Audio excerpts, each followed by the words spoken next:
नमस्कार, मैं अभिमन्यु भरद्वाज आपका स्वागत करता हूं ट्रिपल सी गाइड में। और इस चैनल पर हम आपकी ट्रिपल सी परीक्षा की तैयारी हेतु कुछ वीडियो कंटेंट लेकर आने वाले हैं जो आपकी परीक्षाओं में आपकी बहुत मदद करने वाले हैं। तो इस चैनल को जरूर सब्सक्राइब करिएगा। शुद्ध सरल हिंदी भाषा में आपको ट्रिपल सी परीक्षा की तैयारी यहाँ पे कराई जाएगी।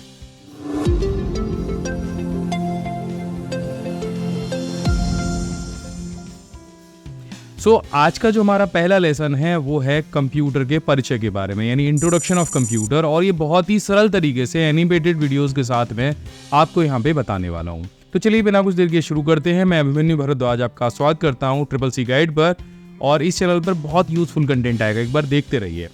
तो अब हम शुरू करने वाले हैं कंप्यूटर के परिचय से। तो आपके घर में जो कंप्यूटर होता है उसे सामान्यतः कंप्यूटर कहते हैं क्योंकि वो गणना करता है। परिभाषा के तौर पे हम ले लेते हैं कि कंप्यूटर जो शब्द है उसकी जो उत्पत्ति है वो कंप्यूट शब्द से हुई है। तो इसलिए कंप्यूटर को हिंदी में गणक, संगणक तथा अभिकलित्र भी कहा जाता है। ये परीक्षाओं में आता है, आप जरूर नोट कर लीजिएगा। तो कंप्यूटर के जनक कौन थे? कंप्यूटर के जनक थे चार्ल्स बेबेज, जिनका जन्म 26 दिसंबर 1791 को लंदन में हुआ था।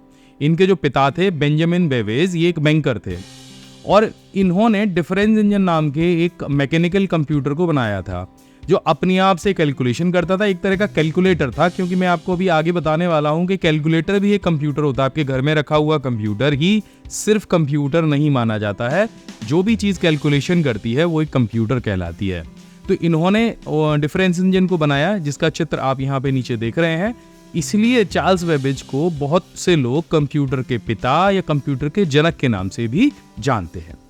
अब चलिए बढ़ते हैं, इनके बारे में थोड़ा सा और जान लेते हैं और उस बात के बारे में भी जरूर जानते हैं कि इन्होंने कंप्यूट शब्द गीक भाषा से क्यों लिया। देखो, चार्ल्स बेबेज का जो जन्म था वो लंदन में हुआ था और वहाँ की आधिकारिक जो भाषा थी, जैसे हमारे यहाँ हिंदी बोली जाती है वैसे वहाँ की भाषा इंग्लिश थी।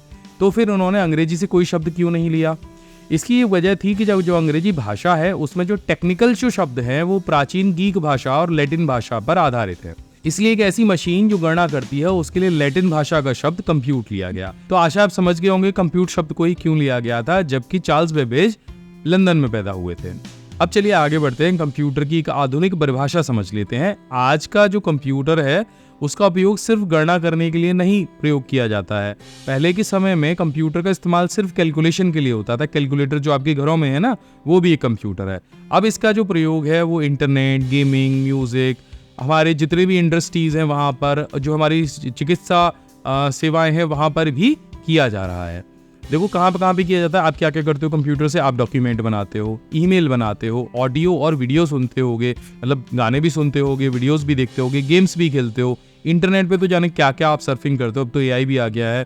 डेटाबेस बनाते हो, बड़े बड़े कंपनियों के डेटाबेस तैयार होते हैं और प्रेजेंटेशन भी तैयार करते हो। अब दो चीजें हमें और समझना जरूरी है कि भाई देखो, जो कंप्यूटर है उसके पास अपना दिमाग तो होता नहीं है, तो फिर उसके पास ये सारी जानकारी आती कहाँ से? वो इतना इंटेलिजेंट बनता कैसे है? तो यहाँ पे दो चीजें मैं आपको समझाने वाला हूँ, यूजर और प्रोग्रामर के बारे में। तो जो प्रोग्रामर होता है वो कंप्यूटर के लिए कुछ कमांड्स तैयार करता है, यानी कंप्यूटर को जो काम करने हैं उनको कराने के लिए एक भाषा या एक प्रोग्राम बनाया जाता है जिसको कंप्यूटर समझता है, और आप बने हुए प्रोग्राम्स को इस्तेमाल करते हैं। इसलिए ऐसा व्यक्ति जो कंप्यूटर के लिए प्रोग्राम बना रहा है उसे प्रोग्रामर कहते हैं, और जिन प्रोग्राम्स को आप यूज कर रहे हैं तो आपको यूजर कहते हैं। तो आशा ये समझ गए होंगे आप। तो इस वीडियो को देखने के बाद आपको पता चलेगा कि अगर आपको टेक्निकल नॉलेज हो तो आपकी जिंदगी कितनी आसान हो सकती है, कैसे आप घंटों के काम को मिनटों में कर सकते हैं। तो अगर आप भी इस तरह से कंप्यूटर में एक्सपर्ट बनना चाहते हैं, कंप्यूटर की हर विधा में, तो ये वीडियो तो सिर्फ एक ट्रेलर है। अगर आप कंप्लीट कोर्स करना चाहते हैं तो आप हमारे 2021 प्रोफेशनल कंप्यूटर कोर्स कर सकते हैं। ये एक पेन ड्राइव कोर्स है जो आपको ऑफलाइन फॉर्मेट में मिलेगा, जिसके अंदर 22 प्रोफेशनल कोर्स हैं, प्रैक्टिस फाइल हैं, पीडीएफ नोट्स हैं और ढेर सारे फ्री गिफ्ट्स आपको मिलने वाले हैं। इन टोटल अगर कीमत में आपको बताऊं तो 70 रुपए से कम में भी एक कोर्स आप कर पाएंगे, वो भी घर बैठे, वो भी बिना इंटरनेट के। तो बिल्कुल भी देर मत करिए, इस नंबर पे कॉल करिए और हमारे टीम मेंबर मनोज और तरुण से बात करिए, और नीचे डिस्क्रिप्शन में हमारी वेबसाइट पे दिए गए लिंक पे क्लिक करके कोर्स ज्वाइन करिए। समर वेकेशन में अभी इस कोर्स पे 80% ऑफ चल रहा है। तो अब हम समझ लेते हैं कंप्यूटर की फुल फॉर्म क्या होती है। देखो, कंप्यूटर की ये सारे फुल फॉर्म मैंने यहाँ पे लिखी है, COMPUTER, यानी C का मतलब commonly, operated, machine, particularly use for technical education and research, यानी कि ऐसी मशीन जिसका इस्तेमाल टेक्निकल एजुकेशन में और रिसर्च में किया जाता हो, कैलकुलेशन के अलावा भी, वो कंप्यूटर कहलाती है। अब चलिए आगे बढ़ते हैं और कंप्यूटर के कुछ प्रकार के बारे में भी जान लेते हैं। तो कंप्यूटर जो आपको दिखाई देता है ना, जो आपके डेस्कटॉप पे आपकी टेबल पे रखा हुआ लैपटॉप, सिर्फ वही कंप्यूटर नहीं होता है। कंप्यूटर 3 प्रकार के होते हैं, पहला एनालॉग, दूसरा डिजिटल एंड तीसरा हाइब्रिड। और डिजिटल के भी 4 प्रकार होते हैं, माइक्रो, मिनी, सुपर और मेन फ्रेम। तो सबसे पहले हम एनालॉग कंप्यूटर को समझते हैं। एनालॉग कंप्यूटर का जो प्रयोग है वो ज़्यादातर विज्ञान के क्षेत्र में किया जाता है, जिसमें भौतिक मात्राओं को नापा जाता है। भौतिक मात्राएं जैसे दाब हो गया, लंबाई हो गई, चौड़ाई हो गई, गति हो गया, तापमान हो गया, तो ये सारी चीज़ें नापी जाती हैं। अब इनमें इसका एग्जाम्पल क्या क्या है, तो इसका एग्जाम्पल है स्पीडोमीटर, जो आपके बाइक के ऊपर लगा रहता है। अब बाइक की स्पीड को कैसे नापेंगे, तो वहाँ पे एक स्पीडोमीटर रहता है जो पहिए के घूमने की रफ्तार को आपको मीटर के तौर पे दिखाता है। कंपास होता है जो आपकी दिशाओं का ज्ञान कराता है। आपकी जो घड़ी है, जो आपने घड़ी पहन रखी है, वो भी एक कंप्यूटर है।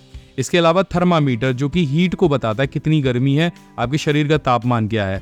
जो प्रेशर मशीन होती है किसी भी जगह पे लगी हुई, जो किसी सिलेंडर का प्रेशर बताती है, या किसी आप हवा भरवाने गए होंगे कभी किसी दुकान पर आपकी कार के लिए या बाइक के लिए, तो वहाँ एक प्रेशर मशीन होती है जो सिलेंडर का प्रेशर बताती है।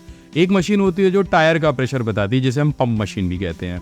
तो ये सारे जो एग्जाम्पल हैं ये एनालॉग कंप्यूटर के हैं, जिनमें भौतिक राशियों को मापा जाता है। तो अब आ जाता है आपका डिजिटल कंप्यूटर, जो कि बाइनरी सिस्टम पे आधारित होता है और 1 सेकंड में लाखों की कैलकुलेशन कर देता है, लाखों कमांड्स को प्रोसेस कर देता है। अब इसमें जो इनपुट दिया जाता है वो भी डिजिटल फॉर्म में होता है, यानी आप कीबोर्ड से, माउस से, स्कैनर से, माइक्रोफोन से, मैं यहाँ पे बोल रहा हूँ ना, माइक्रोफोन से इनपुट दे रहे हैं, हम वीडियो के फॉर्म में इनपुट दे रहे हैं। इनपुट भी डिजिटली जा रहा है और आउटपुट भी हमको डिजिटली मिल रहा है, स्क्रीन पे हम देख पा रहे हैं।